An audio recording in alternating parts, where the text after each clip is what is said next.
Hello everyone, welcome to my channel Sushmita రంగ blogs. So ఈరోజు నేను మళ్ళీ మా అత్తయ్య వాళ్ళ ఊరికి వచ్చాను, మా అత్తయ్య వాళ్ళ ఇంటికి వచ్చాను. సో అస్సలు ఈ మంత్ అయితే జూన్ మొత్తం తిరిగినట్టే ఉంది. అసలు జూన్ స్టార్టింగ్ 3rd మా వారిది బర్త్డే, June 3rd. సో కోయంబత్తూర్కి వెళ్ళాము ఒక 2-3 days. మళ్ళీ నెక్స్ట్ వీకెండ్ మళ్ళీ మా అత్తయ్యకి గోల్డ్ కొందామని చెప్పి మళ్ళీ ఇక్కడికి వచ్చాము. మా ఊరికి వచ్చి గోల్డ్ కొనేసి మా అత్తయ్యకి ఇచ్చేసాము. మళ్ళీ ఆ నెక్స్ట్ వీకెండ్ మా వారు గోవా వెళ్ళారు. మళ్ళీ ఈ వీకెండ్ ఇక్కడికి వచ్చాము. అసలు బెంగళూరు నుంచి మా ఊరికి తిరుగుతూనే ఉన్నాము, అసలు ఖాళీ లేదు. సో ఫస్ట్ మేము కోయంబత్తూర్కి వెళ్ళిన వ్లాగ్స్ అన్నీ కూడా అప్లోడ్ చేశాను, కావాలంటే చూడండి. ఈషా చాలా బాగుంది, ఈషా ఫౌండేషన్కి వెళ్ళామన్నమాట. సో అక్కడ దేవుడిది 3D లైట్ షో కానీ ఆది దేవుడిది చాలా చాలా బాగుంది, ఖచ్చితంగా చూడండి. అండ్ మా అత్తయ్యకి గోల్డ్ ఇచ్చేది కూడా నేను అప్లోడ్ చేశాను, 2 videos అప్లోడ్ చేశాను. 2 videos 1 video అప్లోడ్ చేశాను. సో గోల్డ్ కాస్ట్ ఎంత ఉంది, మా అత్తయ్య ఎలా ఫీల్ అయింది, సో తను ఎంత ఎక్సైటెడ్ అయింది, అవన్నీ కూడా నేను వ్లాగ్స్ అండ్ షార్ట్స్ అన్నీ పెట్టాను, ఖచ్చితంగా చూడండి. అండ్ ఇప్పుడైతే మేము ఎందుకు వచ్చామంటే ఊరికి మా మరిదికి మ్యాచ్ ఫిక్స్ అయిందనమాట. సో దట్ రేపు వెళ్తున్నాము అమ్మాయి వాళ్ళ దగ్గరికి. సో అమ్మాయి వాళ్ళది ప్రొద్దుటూరు అనమాట. సో వాళ్ళు ఆల్రెడీ వచ్చేసారు అమ్మాయి వాళ్ళు ఇక్కడికి, మా ఊరికి వచ్చి ఇల్లు చూసుకొని మా మరిదిని చూసుకొని నచ్చింది అని చెప్పి వాళ్ళు కూడా ఇన్వైట్ చేశారనమాట. సో రేపు వెళ్తున్నాము, రేపు సాటర్డే. సో దట్ వెళ్తున్నాం అనమాట. అది ఇంకా రేపు ఏంటంటే, రేపు ప్రొసీజర్ ఏంటంటే, సో అమ్మాయిని మేము లైవ్గా చూడలేదు.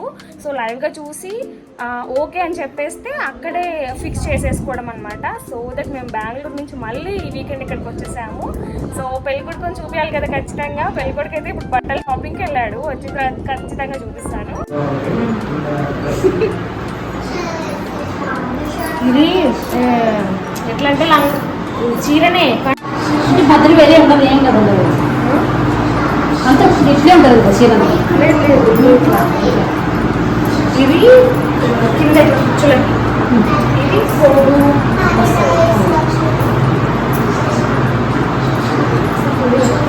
ఏం చీర కట్టుకోవాలని అడుగుతున్నాం అత్తయ్య. రేపు ఏం చీర కట్టుకోవాలని అడుగుతున్నాం అత్తయ్యని, ఎందుకంటే పెళ్లి చూపులకు వెళ్తున్నాం కదా. సో నేను కూడా బాగున్నాను కదా.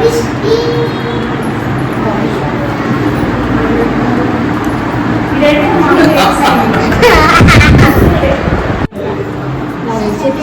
ఇదే బాగుంటుందా?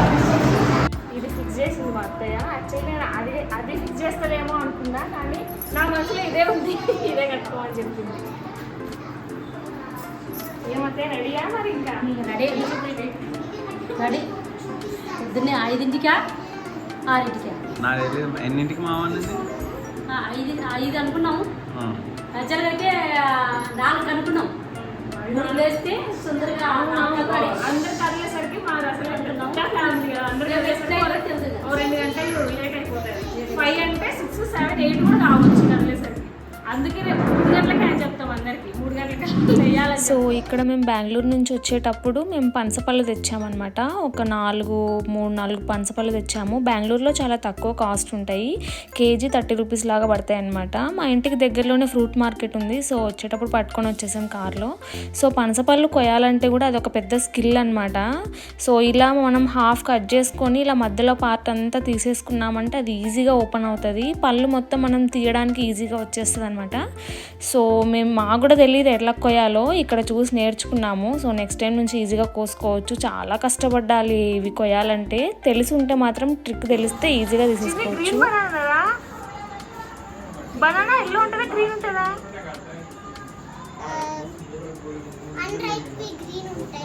కాదు, ఇది ఆల్రెడీ రైప్. చూడు మెత్తగా ఉంది. ఇదిగా తిను. ఏం సుమ్ రెడీయా పెళ్ళికి? పెళ్లి చూపులకి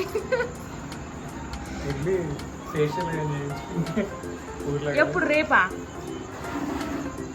నువ్వేమేం చేస్తావంటే నేనా?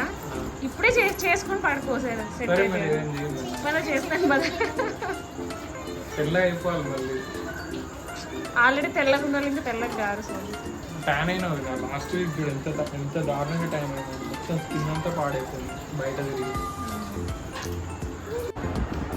షాపింగ్ చేసిన అసలు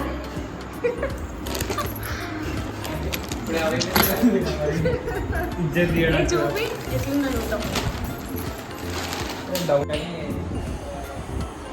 ఏది డబల్ షుట్టా క్యారెట్ ఫిట్టింగ్ కొట్టించిన ఓ పిచ్చేసినావా అక్కడే ఫ్రెండ్సా ఫ్రెండ్స్గా బయట మనమంతా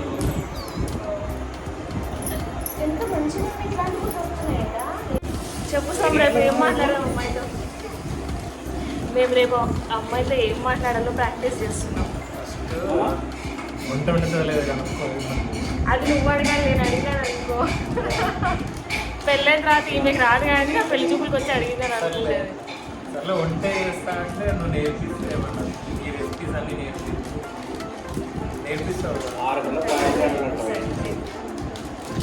ఎస్ ఇక్కడైతే మేము ఎర్లీ మార్నింగ్ లేచి రెడీ అయిపోయినాము. అది పెద్ద ఫ్యామిలీ కాబట్టి అందరు లేచి రెడీ అయిపోయే లోపల ఆల్మోస్ట్ 6 అయిపోయింది.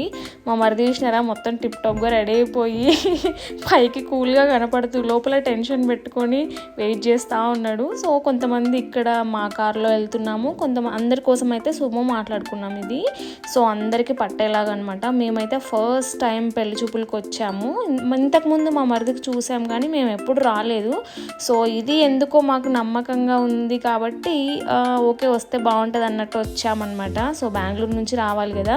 ఇప్పుడైతే వచ్చేసినాం అమ్మాయి వాళ్ళ ఇంటికి, ఇంకా వెళ్ళలే లోపలికి. ఎట్లుందంటే ఏదో ఎగ్జామినేషన్ హాల్కి పోయినట్టుంది కదత్తయ్య, ఏదో పరీక్షలు రాస్తున్నట్టుంది. మా మరిది చూసినారా ఉరుకుతున్నాడు అసలు ఇక్కడ. అర్థం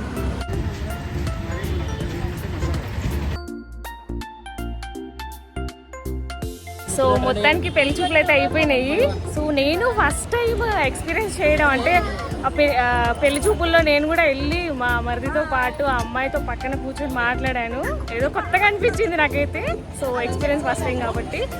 సో ఇప్పుడు పెళ్లి చూపులు అయితే అయిపోయాయి. వీళ్ళందరూ కూడా ఇంటికి వెళ్ళిపోతారు, మేము బెంగళూరుకి వచ్చేస్తాం. ఇక్కడ అన్నదమ్ములు ఇద్దరు కలిసి సీరియస్గా డిస్కషన్ స్టార్ట్ చేశారు. ఎందుకంటే ఇప్పుడు మేము బెంగళూరు వెళ్ళిపోతాము, వీళ్ళందరూ కూడా ఊరు వెళ్ళిపోతారనమాట. సో మళ్ళీ తమ్ముడు ఊరు వెళ్ళిపోయి ఏం ప్రెషర్ పెట్టుకుంటాడో మనసులో. ఎందుకంటే అమ్మాయి వాళ్ళు తర్వాత చెప్తామని చెప్పారనమాట డెసిషన్ ఏంటి అని అనేది. సో దట్ ఇంకా అన్ని సముదాయించేసి బుజ్జగించేసి వాళ్ళ తమ్ముడికి జాగ్రత్తలనే చెప్పేసి పంపిస్తేనే. చాలా మెంటల్ ప్రెషర్ అబ్బా మైండ్కి అసలు రావడం చూడడం. అసలు కొన్ని నచ్చితే కొన్ని నచ్చవు, అమ్మాయి నచ్చితే మిగతావి సెట్ అవ్వవు, మనకు నచ్చితే ఇంట్లో వాళ్ళకి నచ్చరు. అసలు చాలా మెంటల్ టెన్షన్స్ అసలు ఇవన్నీ. కానీ ఏదేమైనా 2-3 డేస్ టైం తర్వాత అమ్మాయి వాళ్ళ సైడ్ నుంచి ఓకే అని కన్ఫర్మేషన్ అయితే వచ్చేసింది. సో 1 మంత్లో ఎంగేజ్మెంట్ కూడా ఫిక్స్ చేసేసుకున్నాం. ఖచ్చితంగా ఎంగేజ్మెంట్ అయితే షూట్ చేస్తాను, వీడియో అప్లోడ్ చేస్తాను, ఖచ్చితంగా చూడండి. అండ్ మా అత్తయ్యకి గోల్డ్ కొనడానికి ప్రొద్దుటూరు వెళ్ళినప్పుడు ఆ గోల్డ్ వీడియోస్ అన్నీ చూసి కూడా నాకు ప్రొద్దుటూరు వాళ్ళు చాలామంది కామెంట్ చేశారు. వాళ్ళందరికీ థ్యాంక్ యూ సో మచ్. ఇక్కడ మా వాళ్ళైతే ఇంక ఊరికి బయలుదేరిపోయారు. మేము కూడా ఇంకా బెంగళూరుకి రిటర్న్ బయలుదేరిపోవాలి. బాయ్.